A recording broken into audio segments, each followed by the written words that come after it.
అమ్మ భవానీ సాక్షిగా డబ్బులు ముట్టాడో లేదో చెప్పాలని ఎలికట్ట గ్రామస్తులు ముందు షాద్ నగర్ ఎమ్మెల్యే వీర్లపల్లి శంకర్ సంచలన వ్యాఖ్యలు చేశారు. సోమవారం ఫరూక్ నగర్ మండలం మహల్ ఎలికట్ట గ్రామంలోని నూతన రేషన్ షాపును స్థానిక ఎమ్మెల్యే వీర్లపల్లి శంకర్ చేతుల మీదుగా ప్రారంభించారు. ఈ సందర్భంగా గ్రామంలోని రేషన్ లబ్ధిదారులకు సన్న బియ్యాన్ని స్వయంగా పంపిణీ చేశారు. ఎమ్మెల్యే శంకర్ మాట్లాడుతూ తను గ్రామాల్లో మీకన్నా ఎక్కువ కష్టాలు అనుభవించి ఈ స్థాయికి వచ్చానని చెప్పుకొచ్చారు. తహసీల్దార్ పార్థసారథి, పంచాయతీ కార్యదర్శి తేజస్విని, కాంగ్రెస్ పార్టీ మండల అధ్యక్షులు చెల్లా శ్రీకాంత్ రెడ్డి, బ్లాక్ కాంగ్రెస్ అధ్యక్షులు బాలరాజ్ గౌడ్, బద్దుల మల్లయ్య యాదవ్, గున్న సర్వలింగం యాదవ్, ఆర్లా యాదయ్య యాదవ్, చంద్రయ్య తదితరులు పాల్గొన్నారు. అడిగిపించుకున్నా ఏమేమి అడుగుతారు అడగని అడిగితే నేను 10 అడిగితే 2 చేస్తా కదా అని ధైర్యంతో వచ్చిన మీ దగ్గరికి.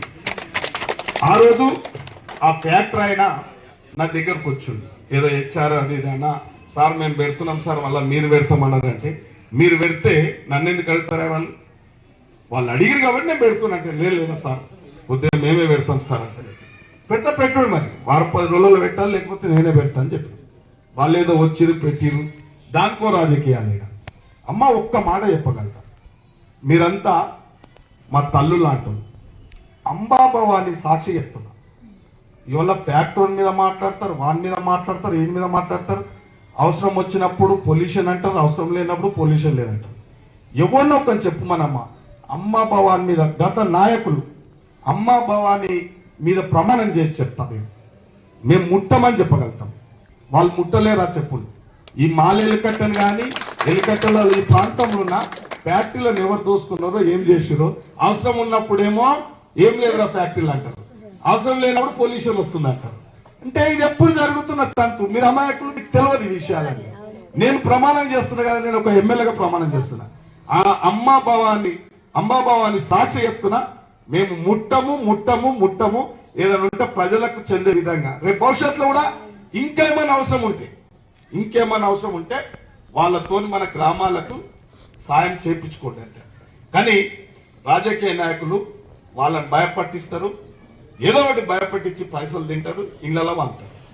ఎలక్షన్లు వచ్చినప్పుడు జంగన్ పిలిపిండి, అంజమ్మని పిలిపిండి, మహిళా సంఘాలు పిలిపిండి, వాళ్ళకి ఏమి ఇప్పిస్తాం ఇవన్నీ జరుగుతున్న తంతమ్మ. నేను ఉన్నది చెప్తున్నాను మీకు. అందుకే మీరు ఒక 3-4 పనులు నన్ను అడిగారు కాబట్టి చిన్నగా మీరు అడిగినాయి. ఈ రేషన్ షాప్ పెద్ద ఏమి నాకేమి బంగారం లాగా కాదు, ఏం కాదు. మీరు అడిగింది చిన్న కోరిక, అది చేయగలిగినాం. నీళ్ళది అడిగిన చేయగలిగినాం. ఇల్లు కూడా ఇస్తాం. ఇంకా కూడా ఒక ఆయన పెద్ద మనిషి అంటుండు, హనుమన్ల గుడికి ఏదో రోడ్ కావాలంట. ఒక్కటి మాత్రం నిజం చెప్తాం, పంచాయతీ లేకపోతే రోడ్ వేపిస్తాం. పంచాయతీ ఉంటే మేము కూడా వేయగలేము. ఒకడేమో అట అంటాడు, ఒకడేమో ఇట అంటాడు. అందుకు మహిళా సంఘాలు కూడా మీరు కూర్చోండి, ఏమన్నా ఉంటే 2-3 పనులు నాకు కూడా చెప్పండి. తప్పకుండా ఒక 5-6 నెలలు అవి చేయించే బాగా ఎక్కడో అది తినడానికి ఇబ్బందిగా ఉండే రేషన్ శంకరన్నకు విన్నవించుకున్న తర్వాత 2 రోజులలోనే, వారం రోజుల లోపలే రేషన్ షాప్ బియ్యం మనకు ఊర్లకు తెచ్చిండు. కాబట్టి ఆయనకు ఒక పాదాభివందనం చేస్తున్నాం. మేమందరం మహిళా సంఘాల